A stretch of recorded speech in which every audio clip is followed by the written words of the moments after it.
Welcome to the New Books Network. Welcome to New Books in Politics and Polemics, a channel on the New Books Network. I'm your host, Dr. Kirk Megu. I also host my own podcasts, Independent Thought and Freedom, and also a story club, Global Politics and Global Cultures. Today, my guest is Jerome Slater, author of the book Mythologies Without End, the U.S., Israel, and the Arab-Israeli Conflict, 1917 to 2020, published by Oxford University Press, out now in hardcover and Kindle. Welcome, Jerome. Welcome to you. Thank you very much. Yeah. Well, congratulations on the book. It's just been out. Where are you joining us from right now? Buffalo, New York, or a suburb of Buffalo. Okay, great. I actually grew up not too far from there in Toronto. So, yeah. But what we like to do when we start off our interviews is to ask our authors to just tell us a bit about your background, and particularly in relation to the subject of this book.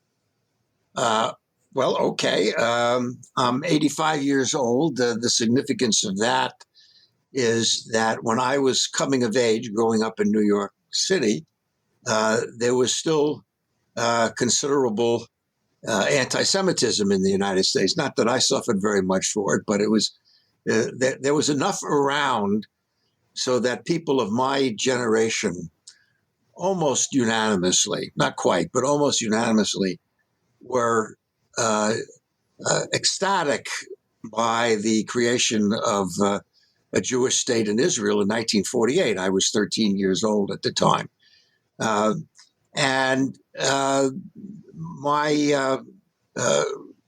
identification with Israel for me continued for many years afterward, especially during the 1967 war, when it was widely believed in the United States, in the Jewish community, almost everywhere, that Israel was in danger of being overrun and essentially cease to exist as a Jewish state. So there was enormous exultation when Israel won an overwhelming victory in that. So I mentioned that only to show that I have been strongly very pro-Israel throughout all my life in some sense, but certainly in terms of I'll just let it go at that and see where we want to go with it. Sure. I mean, I think it's also important. You mentioned in your introduction how you served as the anti-submarine warfare officer. If you want to just let us know a bit about that background. Sure. I was an officer in the U.S. Navy from 1957 to 1960, and one of my responsibilities was anti-submarine warfare, ASW. We always shortened it. The relevance of that is that I don't remember the exact date, but sometime in the late 1960s, the Egyptians purchased 4 submarines from the Soviet Union, which were seen as endangering the small Israeli Navy, which had destroyers as their main ASW capable military forces. So I wrote to the Israeli embassy in the United States. I think I don't have a copy of it anymore. To say that in case war broke out with Egypt before the Israelis had the chance to train their own ASW officers on their destroyers, that I would consider serving in that capacity until they had done so. I got a polite reply saying thank you very much, but that won't be necessary. But within a few years after that, it became clear to me that the Egypt, which is the primary Arab enemy at the time, was looking for a way to settle the conflict. And there were a number of overtures. There had really been a number of overtures, even going back to 1948, from the Egyptian king Farouk, on terms that the Israelis could well have considered as acceptable. And Gamal Abdel Nasser, who of course had the reputation of being a wild nationalist and aggressive, with imperial ambitions and determined to destroy Israel. In fact, Nasser was looking for some way to resolve the issue on the basis of compromise. Then it became overwhelmingly clear that was the case when Sadat took over, which if I remember correctly, was 1970. Mm-hmm. And all of these overtures from the Egyptians were simply spurned by the Israelis. There were no serious negotiations because Ben Gurion and Golda Meir and others were not prepared to consider any compromise with Egypt. So at that point, I began to wonder whether Israel was bearing some degree of responsibility for the continuation of the general Arab-Israeli conflict. And that's when I began to seriously study the project. And as I say in my prologue, that I considered writing, I didn't, of course, but I considered writing to Golda Meir to say that consider if the war breaks out because you have spurned opportunities to have avoided war with Egypt, consider my offer as canceled. So that period marked the beginning of your deep interest in this subject. Would you agree with that? Well, yes, I was interested in it even before, but only as a kind of ordinary citizen, not as a scholar. But right.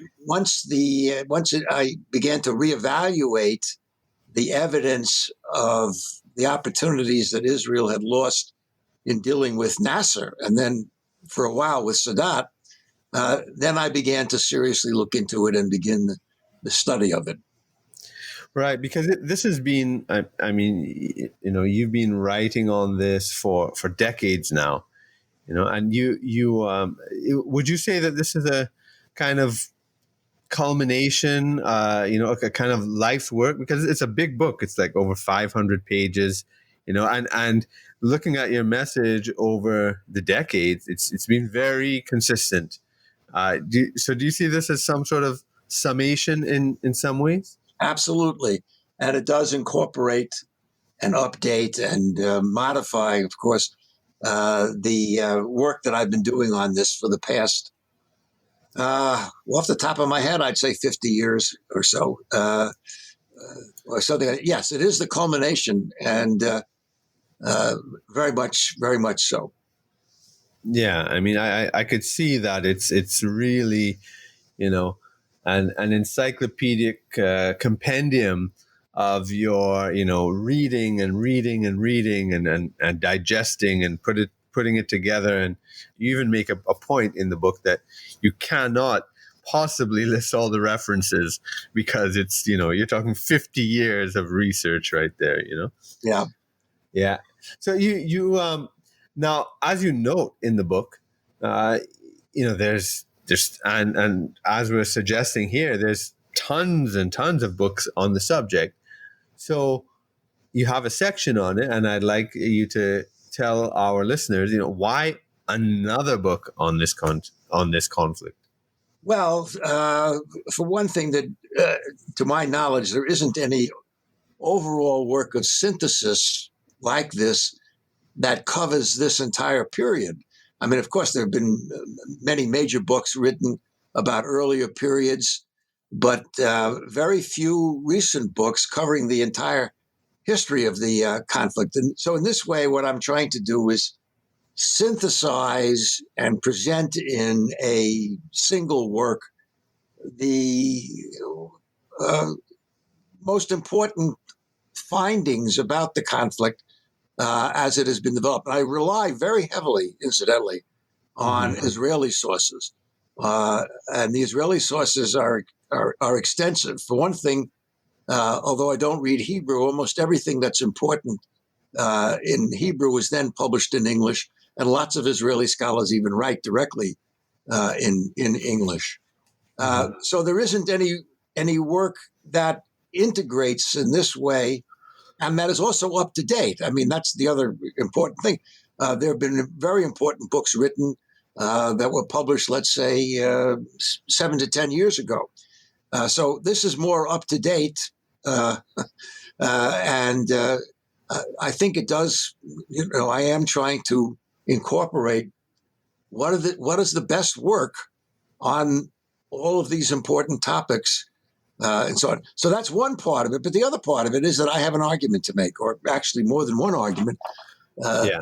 But certainly the main argument is that contrary to what I'm calling the mythology, and especially contrary to the very famous comment by Abba Eban, the former Israeli foreign minister, ambassador to the United States, ambassador to the UN, and so on, who was famously eloquent. And he made a very famous comment that the Arabs never miss an opportunity to achieve peace.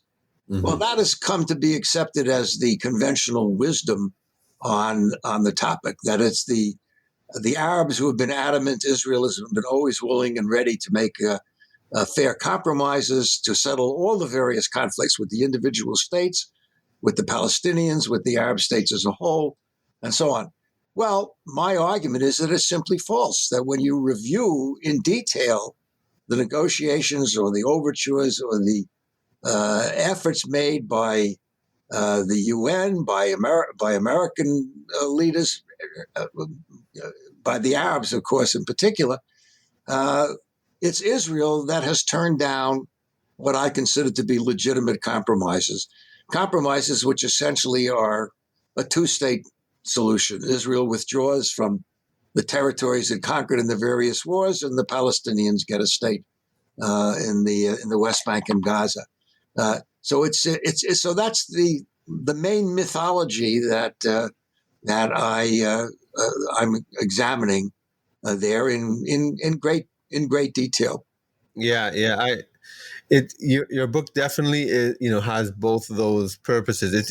It's encyclopedic in many ways, and then even it seems to be like you're writing a reference book as well. With the way you go through the details, you summarize it. You have your summarizing chapter at the end. So it's very it's a compendium of facts and historical facts that one can refer to, objective facts. And then on the other hand, you have your very specific point of view, well argued and supported by the facts, but which contradict, official policy. So yeah. May I just say, yes, I think you're absolutely right. I do conceive of this in part as a reference work. In other words, what I would hope, if this is not too grandiose, what I would hope is that if people, whether scholars or ordinary citizens interested in the topic, or policymakers for that matter, or Israelis for that matter, want to say, what exactly happened in the 1967 war, for example? Well, let's see what Slater has to say about that. But that's my hope, that it would be seen as a work that, not necessarily that, far from it, that it's the last word on that topic, or that my point of view can't be argued with, but that at least it would have to be sort of taken into account, and not even the argument necessarily taken into account. Suppose somebody wanted to know what exactly did happen in the Oslo conference, for example. Well, let's see. Is that covered in Slater's book? Yes, it's covered. So that I'm hoping to see that would be at least as a starting point. Naturally, I also hope that my arguments are accepted, and even that it would affect American or Israeli policy. But just at the first level, that it serve as a standard reference work, I would be delighted with that. Yeah, I see that. I mean, I'm not an expert in the field at all. And, I see a lot of detail there and reference to, a lot of facts and work there that's immediately what I thought. I said, oh, wow, okay, great. If I want to find out more about this period and about all these smaller conflicts in the 50s and 60s that I'm not really au courant on, it serves that well. And then plus you have your argument, because then in each section, in each chapter, after you lay out the facts quite meticulously, then you kind of argue the the policy points, the philosophical points, and these sorts of things. So that's much appreciated. So you talk about the mythology, and the main mythology about that it's the Arabs who miss the opportunities and never miss the opportunities. But you use the title has plural. It's Mythologies Without End. So what are the, I suppose, most important mythologies, and why is it important that so important that it becomes the title of your book?